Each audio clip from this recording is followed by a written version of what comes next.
Honorable sénateur, je prends la parole aujourd'hui pour parler du projet de loi S-210, loi modifiant la loi sur la protection de l'immigration et des réfugiés, la loi sur le mariage civil et le code criminel, et y apporter des amendements en conséquence.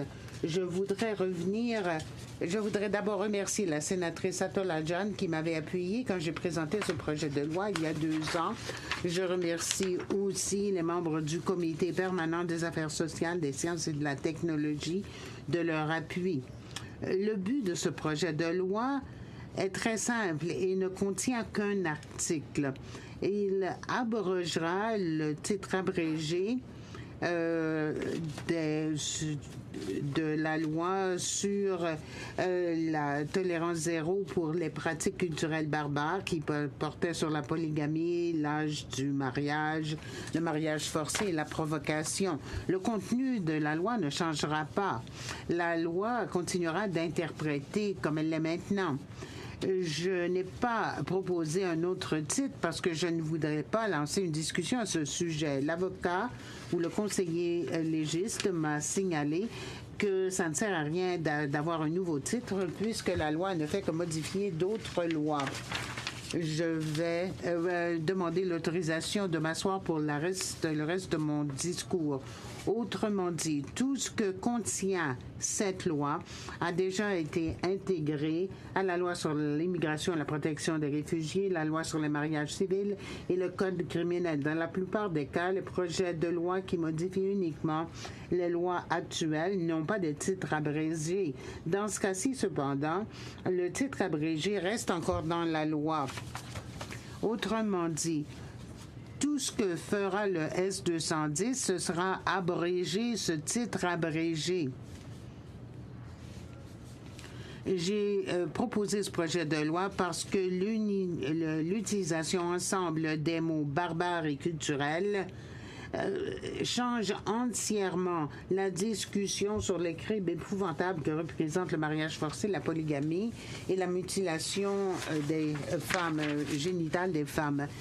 Quand on met ensemble ces 2 mots, nous assumons la responsabilité ou nous enlevons la responsabilité de la personne qui a commis ces actes. Nous associons le crime à une culture, une communauté et nous laissons entendre que ces pratiques horribles en font partie.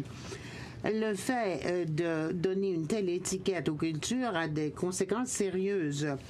Je voudrais vous lire ce qu'on dit à ce sujet dans le dictionnaire Oxford.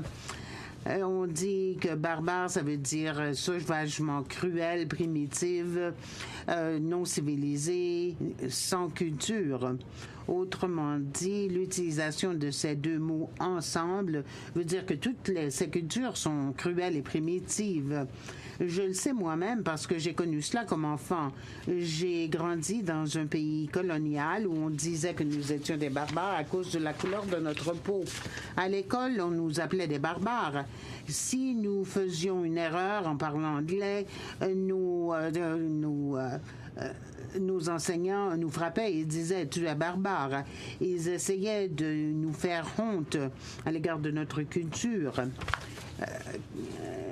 En fait, si nous appelons d'autres cultures barbares, nous allons à l'encontre des valeurs du Canada.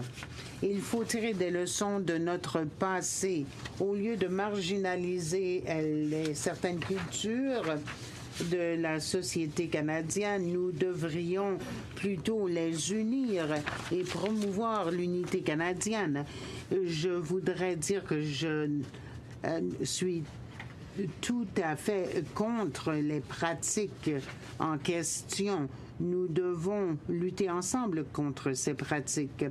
Nous savons tous que les crimes comme le mariage forcé, la mutilation génitale des femmes, la polygamie sont inacceptables. Mais ce ne sont pas les seuls crimes horribles que les Canadiens jugent inacceptables. Vous savez certainement que je suis en train de lutter contre le trafic sexuel cybernétique des enfants parce que je trouve que c'est inacceptable. L'agression sexuelle est inacceptable, surtout contre les enfants. Cependant, malgré cela, les crimes mentionnés dans la loi sont appelés des actes culturels barbares, alors que d'autres types de crimes ne sont pas ainsi caractérisés. Nous savons que ces crimes sont épouvantables. J'ai passé 30 ans à lutter contre ces crimes. Ces crimes sont illégaux selon le code criminel. Nous savons qu'il y a des gens de tous les groupes qui peuvent commettre des crimes. Les mariages forcés sont illégaux. Le fait est que les crimes ne font pas de distinction entre les cultures. C'est pour cela que ces actes sont illégaux. Personne ne doit les commettre. Mais malgré cela, le titre abrégé de cette loi est quand même utilisé. Cela nuit à nos chances de nous opposer à ces actes et réduit nos chances aussi d'exiger des comptes en justice de ceux qui les commettent. J'ai passé plus de 40 ans à lutter contre la mutilation génitale et les mariages forcés au Canada. J'ai parlé à des femmes et des filles de tout le pays qui ont souffert à cause des crimes mentionnés dans la loi. Et ils m'ont toutes dit la même chose. Dire que des cultures sont barbares ne va pas empêcher quoi que ce soit. Ça ne fait qu'obliger le silence de la part des victimes. Je voudrais vous en donner un exemple. Quand j'étais à Toronto, j'ai rencontré un groupe que je ne nommerai pas pour causer d'autres problèmes qui s'occupait de la question de la mutilation génitale des femmes. Je ne me rappelle jamais, je n'oublierai jamais ce qu'une de ces filles m'a dit quand je lui ai demandé pourquoi elle n'avait pas protesté. Elle m'a dit « Nous voulons que ça arrête, nous voulons en parler. Mais si nous le faisons dans les mosquées, dans les temples, ça nous rend tous l'air barbare. Et il y a beaucoup de solutions productives qu'on pourrait adopter au lieu de donner des noms à des cultures. Nous pourrions par exemple nous concentrer sur le fait qu'il n'y a jamais eu une seule poursuite relative à la mutilation génitale des femmes, même si bien des lois ont été adoptées à ce sujet. Au lieu de nous mettre à dos des cultures entières, nous devrions en protéger nos jeunes filles. Nous devrions nous concentrer sur la question aussi des mauvais traitements qui peuvent être infligés à des conjoints chaque jour au Canada. Une femme, ou plutôt à tous les 6 jours, une femme au Canada est tuée par son conjoint. Chaque année, le Canada dépense 7,4 milliards de dollars sur les effets de cette violence. Maintenant, les enfants peuvent appeler une ligne téléphonique s'ils pensent qu'on va les marier à leur insu. C'est ce qui se passe aux États-Unis. Je pense qu'on devrait le faire au Canada. Nous n'avons pas une ligne de ce genre. Les jeunes femmes n'ont aucun endroit où se tourner. Honorable sénateur, si nous voulons vraiment livrer combat contre la mutilation génitale des femmes, les mariages forcés et la polygamie, nous devrions tout faire pour lutter contre ces crimes au lieu d'utiliser des termes qui ne fait que propager la xénophobie et rend les victimes encore plus vulnérables et les garde silencieuses. Comme parlementaires, nous avons le devoir de songer aux conséquences de ce que nous disons et de trouver des solutions constructives.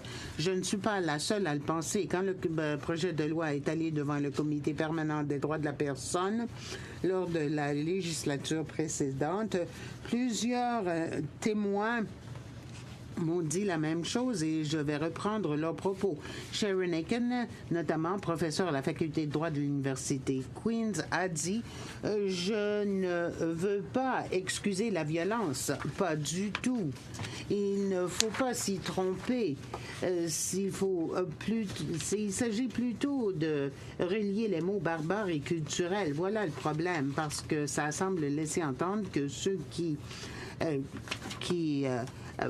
utilisent ces pratiques nocives, où en sont les victimes, font partie de quelques communautés culturelles particulières, ce qui est faux.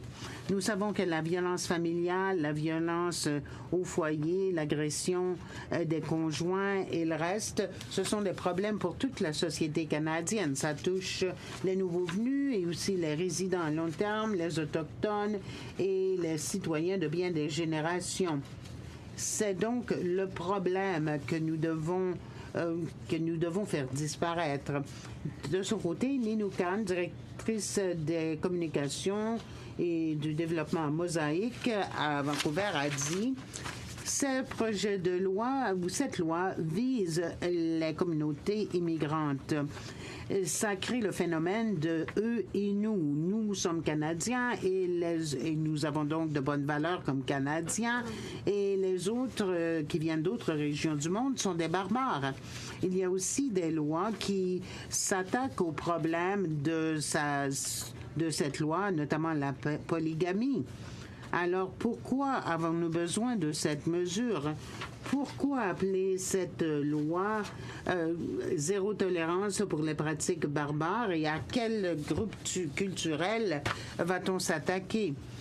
Nalia Bott, directrice exécutive du réseau de services sociaux, a déclaré « Nous sommes d'accord que les pratiques mentionnées dans le projet de loi sont indésirables. Cependant, le titre du projet de loi laisse entendre que seulement certaines personnes ont un statut de civilisé et prêchent à des barbares non civilisés. » Dans une société multiculturelle, ouverte et démocratique comme le Canada, où la majorité des gens sont des immigrants, ça ne nous permettra pas d'atteindre les objectifs du projet de loi.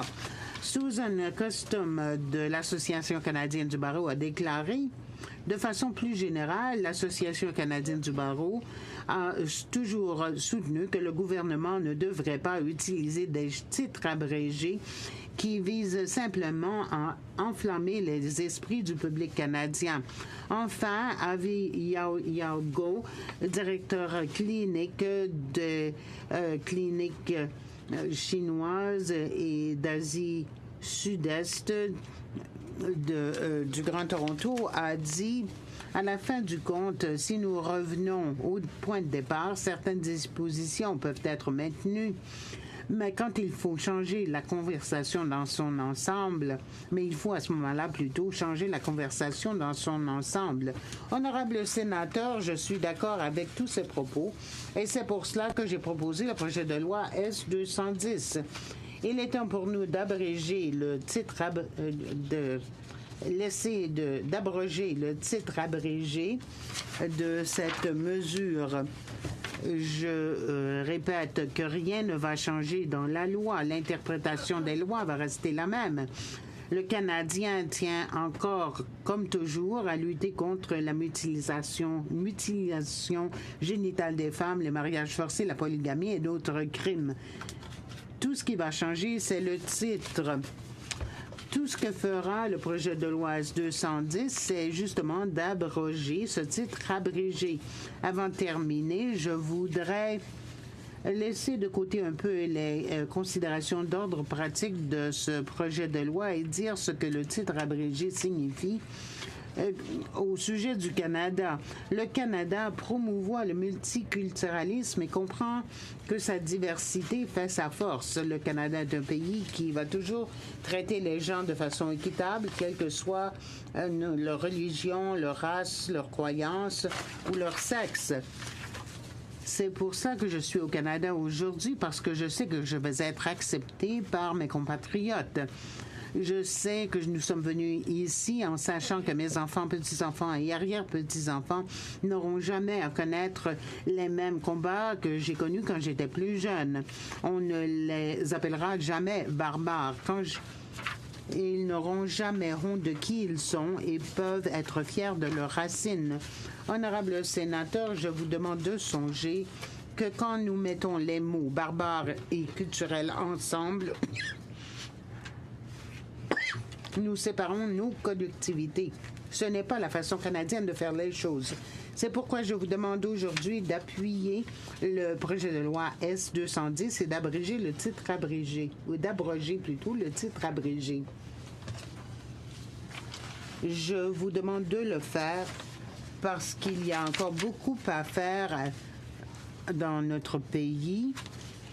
Quand nous divisons les cultures en disant qu'elles sont barbares, nous nous empêchons de faire ce travail. Merci beaucoup.